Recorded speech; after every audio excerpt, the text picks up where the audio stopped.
All right, buckle up, guys, because I've got a story from the ancient times, more than 10 years old, that still manages to make my blood boil. Get ready for a story filled with stinky situations, preschool mishaps, and a surprising twist. So, gather round and prepare to laugh and groan along with me. Once upon a time, in a land called Low-Incomeville, I had this job at a Headstart preschool.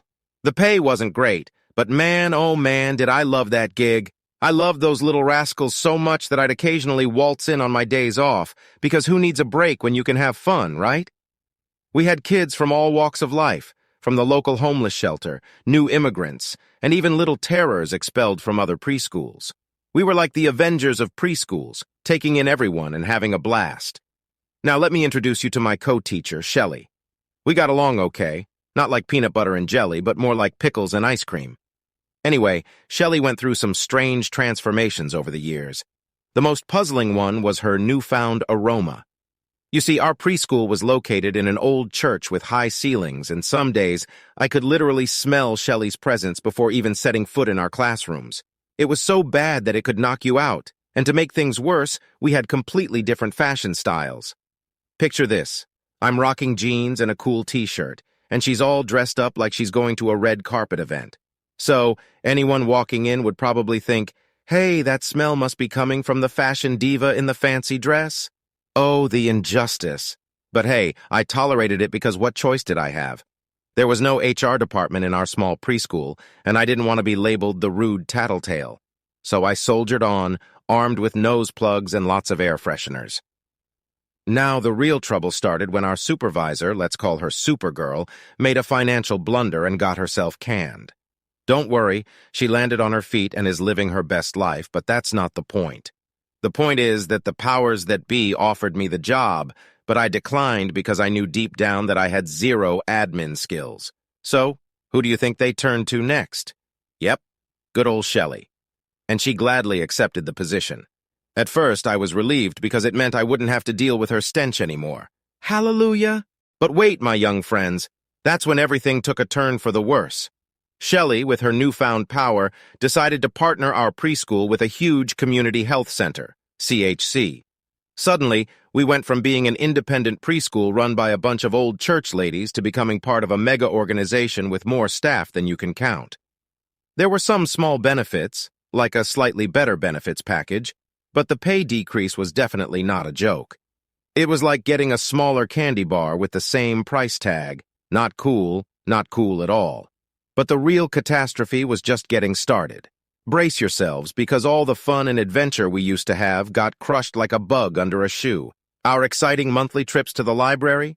No longer allowed due to safety and liability concerns.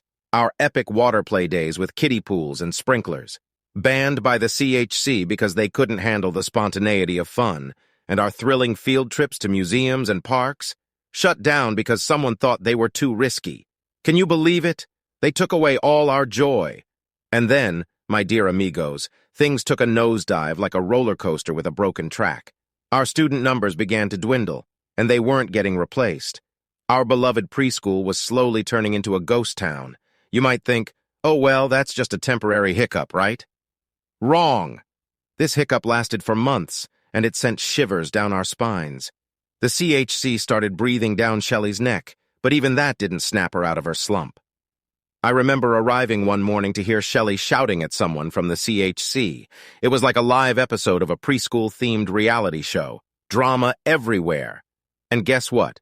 Shelly vanished into thin air, just like a magician's assistant. Poof! Gone for nearly a year. Turns out she decided that her yelling skills were better suited for a different gig. Who could blame her? Yelling can be quite exhausting, you know. But here's the real kicker, my friends. Picture this. Shelly returns for a visit, and we're having a friendly chat. I spill all the beans about the changes, the full-day program, the lost freedoms, the misery, and then she drops a bombshell. She looks away wistfully and says, you know, when I started, it was just a half-day program in the morning. I actually enjoyed it back then. I didn't need any more hours to survive. I'm standing there, mouth wide open, thinking, are you kidding me? This whole time, Shelly had secretly hoped that if they couldn't fill the two halves, the CHC would revert to just mornings. But oh boy, the universe had different plans, and they went in the exact opposite direction. The grand irony. That revelation, my pals, was the last straw for me. I had my bags packed and was halfway to Korea before you could say nose-pinching stench. The once joyful job had turned into a never-ending babysitting nightmare, where the only objective was to keep the kids alive. Farewell, preschool adventures. Hello, K-pop and kimchi.